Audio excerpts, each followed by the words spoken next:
Assalamualaikum warahmatullahi wabarakatuh. Perkenalkan, nama saya Pipa Dewi Iriani. Saya dari kelas 1A Prodi 1 Keperawatan di Universitas Muhammadiyah Tasikmalaya. Di sini saya akan sedikit memaparkan tentang hakikat akhlak. Yang pertama ada pengertian akhlak.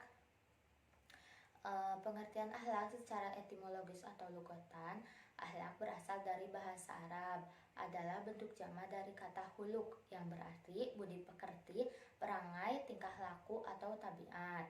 Kemudian secara terminologis atau istilah ada beberapa definisi tentang akhlak. Yang pertama diantaranya menurut Imam Al-Ghazali, akhlak adalah sifat yang tertanam dalam jiwa yang menimbulkan perbuatan-perbuatan dengan gampang dan mudah tanpa memerlukan pemikiran dan pertimbangan.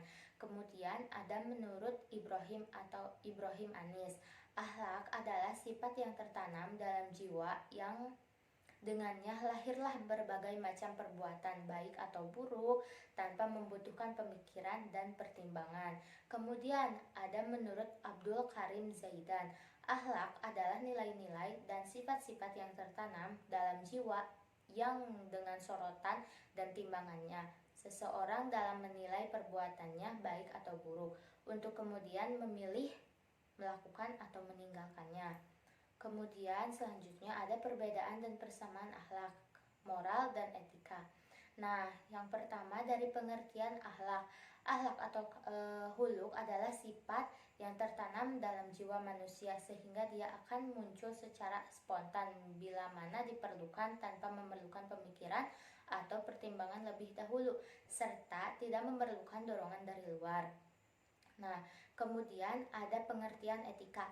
Etika menurut suatu ilmu yang menjelaskan arti baik atau buruk, menerapkan apa yang seharusnya dilakukan oleh manusia kepada manusia lainnya, menyatakan tujuan yang harus dituju oleh manusia di dalam perbuatan mereka, dan menunjukkan jalan untuk melakukan apa yang harus diperbuat. Nah, kemudian selanjutnya ada pengertian moral. Kata moral yang cukup dekat dengan etika adalah moral. Kata terakhir ini berasal dari bahasa Latin mos, jamak atau mores, yang berarti juga kebiasaan atau adat. Dalam bahasa Inggris dan banyak bahasa lainnya termasuk bahasa Indonesia, pertama kali dimuat dalam KBBI tahun 1998. Nah, di sini ketiganya menentukan nilai baik dan buruk semua sikap serta perbuatan manusia dalam kehidupan.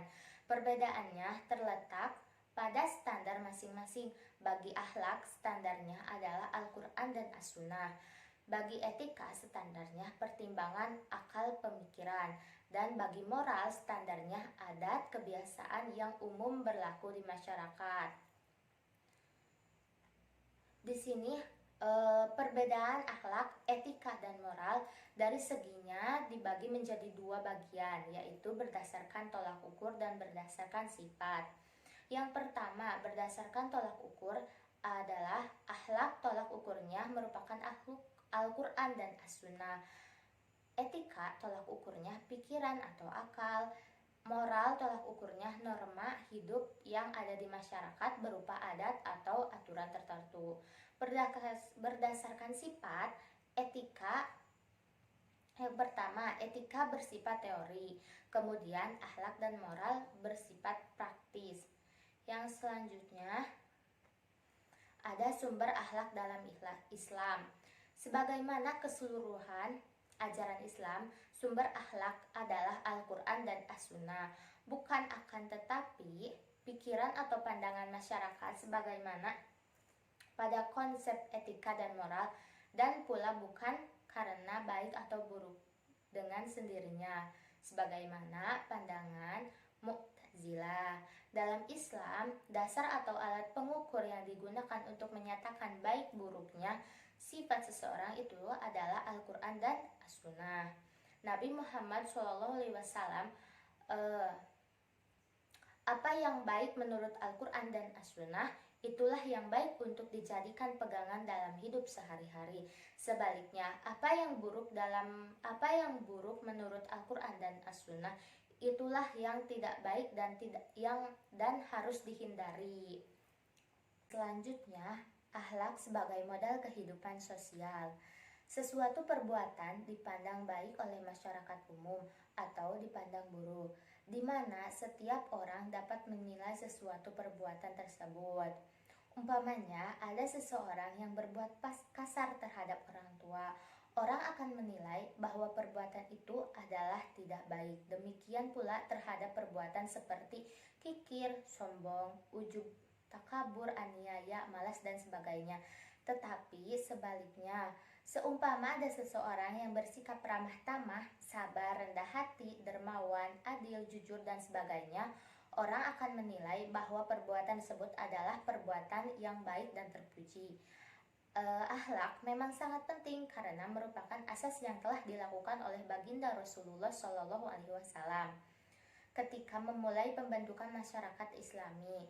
Sesungguhnya akhlak itu sangat penting, artinya dalam kehidupan bermasyarakat dapat dibayangkan seperti apa jadinya bila suatu masyarakat tidak dibangun dengan asas akhlak yang mulia. Sungguh akan terjadi suatu kehancuran pada masyarakat tersebut. Yang selanjutnya, penanaman pendidikan akhlak. Yang pertama, meluaskan lingkungan pikiran, kemudian berkawan dengan orang yang terpilih, kemudian membaca dan menyelidiki perjalanan para pahlawan yang berpikir luar biasa.